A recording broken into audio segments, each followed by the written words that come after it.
ورحمۃ اللہ وبرکاتہ نحمده ونصلی ونصلی علی رسولہ الکریم اما بعد فاعوذ باللہ من الشیطان الرجیم بسم اللہ الرحمن الرحیم۔ درس نمبر 96 سورہ بقرہ آیت نمبر 148 ترجمہ معارف القرآن۔ اور ہر ایک کے لیے ایک رخ ہے کہ اس کی طرف متوجہ ہے،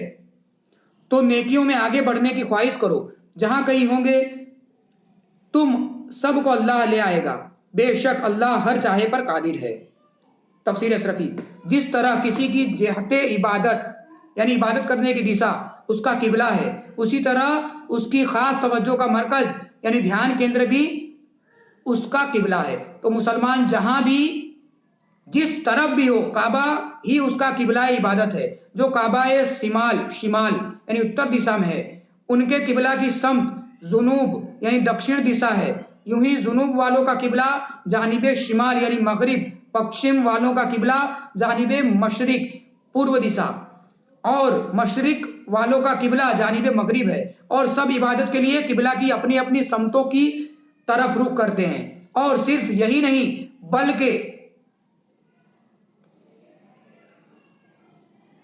نہیں بلکہ تمام خدا پرست گروہوں اور ارباب شریعت رسولوں میں سے ہر ایک کا الگ الگ قبلہ ہے جس کی طرف وہ رخ کرتے ہیں۔ مقربین کا قبلہ عرش ہے، روحانیین کا قبلہ کرسی ہے، قربین کا قبلہ بیت المعمور ہے، انبیاء سابقین کا قبلہ بیت المقدس ہے، اور آپ صلی اللہ علیہ وسلم کا قبلہ کعبہ ہے۔ بلکہ چشم عارفین اللہ کے عارف بندوں کی نظر میں جس میں رسول کے شریر کا قبلہ کعبہ ہے، اور روح رسول کا قبلہ ذات الہی ہے، اور خود ذات الہی کی خاص توجہ کا مرکز اور قبلہ ذات مصطفیٰ صلی اللہ علیہ وسلم ہے۔ الغرض ہر ایک امت، خواہ وہ امت محمدی ہو یا اس کے سوا دوسری امت، کے لیے ایک رخ کرنے کی سمت یعنی قبلہ ہے، تاکہ حالت عبادت میں اس کی طرف متوجہ ہوا کرے۔ یہی وجہ ہے کہ ہر عبادت گزار حالت عبادت میں اپنے اس قبلہ کی طرف متوجہ ہو جاتا ہے۔ اور جب صورت حال یہ ہے کہ اہل کتاب اپنے عناد و حسد کی جانب سے قبلہ کے تعلق سے نبی کریم کی ہدایت کو ماننے والے نہیں ہیں، اور نہیں آپ کے قبلہ کی طرف رخ کرنے والے ہیں، بلکہ وہ خود بھی ایک دوسرے کے قبلہ کی پیروی کرنے والے نہیں۔ ایسی صورت میں اے ایمان والو، ان کی ضد و ہٹ دھرمی سے الجھنے میں اور جہت کعبہ کے قبلہ ہونے کی حقانیت کے تعلق سے بحث و مباحثہ کرنے میں کوئی فائدہ نہیں، بلکہ اپنی قیمتی اوقات یعنی وقتوں کو بلا وجہ ضائع یعنی کارن بغیر برباد کرنا ہے۔ تو تم ان گمراہ جماعت والوں کو نظر انداز کر دو اور ان سے کنارہ کش دور ہو جاؤ، اور نیکیوں میں آپس میں ایک دوسرے سے آگے بڑھنے کی خواہش کرو، اور اپنے رخ کو جہاں تک ممکن ہو عین کعبہ یعنی بالکل کعبہ کی طرف کرنے کی کوشش کرو۔ اور اگر یہ سعادت و فضیلت نہ حاصل ہو سکے تو اتنا تو ضرور کرو کہ قبلہ کی جہت یعنی دشا سے رخ نہ ہٹنے پائے۔ تمہیں یہ سوچ کر فکر مند ہونے کی ضرورت نہیں کہ تمہاری بھی تو جہتیں مختلف ہیں، یہاں بھی تو جنوبی، شمالی، مشرقی اور مغربی کا اختلاف یعنی متبھید موجود ہے۔ اس لیے کہ تمہارے مختلف جہتوں میں رہنے کے باوجود رب کریم تم سب کو ایک جگہ اکٹھا فرمائے گا، اور تم سب کی نمازوں کو اجر و ثواب کے لحاظ سے ایسا بنا دے گا گویا ساری نمازیں ایک جہت کی طرف ادا کی گئی ہے۔ ایسا لگے گا کہ تم سب نے ایک ساتھ مسجد حرام میں حاضر ہو کر کعبہ کو سامنے رکھ کر نماز ادا کی ہے۔ اہل کتاب جو قبلہ کے معاملے میں رسول کریم کی اطاعت سے پیچھے رہ گئے ہیں، ان کو نہ دیکھو، بلکہ امر یعنی حکم قبلہ کے تعلق سے نبی کریم کی اطاعت میں آگے بڑھو، اور پیچھے رہ جانے والے کتابیوں کو پیچھے رہ جانے دو۔ ایک دن ایسا آئے گا کہ وہ اہل کتاب جہاں کہیں بھی ہوں گے اور تم جہاں کہیں ہوگے،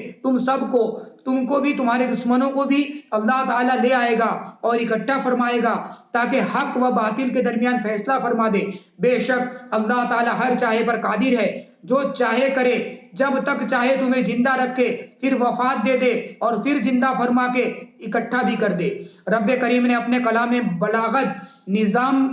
کے اس رکوع میں 3 بار اپنے محبوب کو کعبہ کی طرف رخ کرنے کا حکم ارشاد فرمایا ہے۔ پہلی بار تو یہ ظاہر فرمانے کے لیے کہ یہ کام میں نے اپنے محبوب کی عظمت یعنی بزرگی ظاہر کرنے اور ان کی رضا جوئی خوشی کے لیے کیا ہے، اور دوسری بار خود اپنی سنت قدیمہ یعنی پرانی سنت اور عادت جاریہ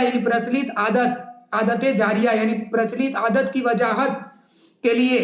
کہ ہر قوم کا الگ الگ قبلہ بنانا خود اس کی سنت رہی ہے، چنانچہ اس نے کعبہ کو مسلمانوں کا قبلہ بنا دیا ہے۔ اور تیسری بار یہ واضح اسپشٹ کرنے کے لیے کہ اپنے کعبہ کو مسلمانوں کا قبلہ اس لیے بنایا ہے کہ یہود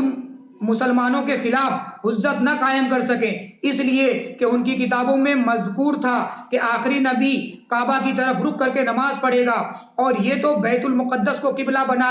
بنائے ہوئے ہیں، تو پھر یہ وہ نبی نہیں ہماری کتابوں میں جن کی بشارتیں یعنی خوشخبریاں ہیں۔ الغرض 3 آیتوں میں جو ایک ہی چیز کا حکم ہے وہ بیزا، ایوگیہ اور بے مصلحت یعنی تکرار بار بار کہنا نہیں، اس لیے کہ تینوں حکموں کی علتیں یعنی کارن الگ الگ ہیں، یعنی کہ نمازیوں کی 3 حالتیں ہو سکتی ہے: 1 وہ مسجد حرام میں نماز پڑھتے ہوں، 2 مسجد حرام سے باہر شہر مکہ میں نماز پڑھتے ہوں، تیسری حالت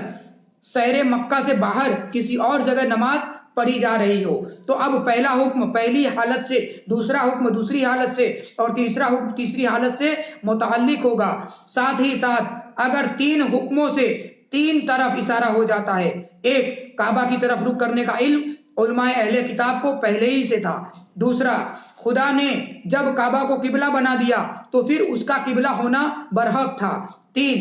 اس حکم میں ملت ابراہیمی کی طرف ہدایت ہے۔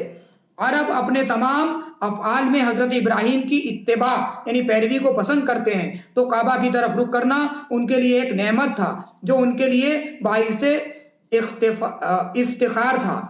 یا یہ کہ پہلے حکم سے یہ ظاہر کرنا مقصود ہے کہ اپنے محبوب کی رضا کے لیے کعبہ کو قبلہ بنایا، دوسرے حکم میں یہ بتانا ہے کہ آپ کی رضا کے علاوہ فی نفس ہی یہ تحویل برحق ہے، تو تیسرے حکم سے یہ واضح کرنا کہ حکم عارضی یعنی ہنگامی نہیں بلکہ دوامی قائمی ہے، جو تمام علاقوں اور تمام زمانوں کے لیے ہے۔ یا یہ کہ پہلی آیت تمام احوال کے لیے، دوسری آیت تمام علاقوں کے لیے اور تیسری آیت تمام زمانوں کے لیے ہے۔ یا یہ کہ پہلی آیت حالت اختیار میں قلب و بدن، دل اور جسم کے ساتھ تحقیقین کعبہ کی طرف منہ کرنے پر محمول ہے، تو دوسری آیت اشتباہ یعنی شک کے قبلہ کی صورت میں اپنے ظن یعنی گمان کے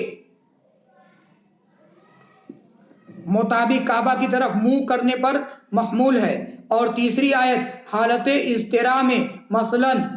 جب سواری پر ہو، جیسے ٹرین و جہاز پر سفر کر رہے ہو، اپنے قلب کے ساتھ کعبہ کی طرف رخ کرنے پر محمول ہے۔ اس سلسلے کی آخری بات یہ بھی ہو سکتی ہے کہ تحویل قبلہ کی صورت میں پہلی بار نسخ یعنی تبدیلی کا حکم مسلمانوں میں متعارف یعنی پرچلت ہوا، اور چونکہ یہودی نسخ کا انکار کرتے تھے اس لیے یہ حکم ایک محتم یعنی بشان امر شاندار حکم تھا، لہذا اس حکم کو بار بار دہرا کر اس کی تاکید کی گئی۔ صلو علی الحبیب صلی اللہ تعالی علی محمد صلی اللہ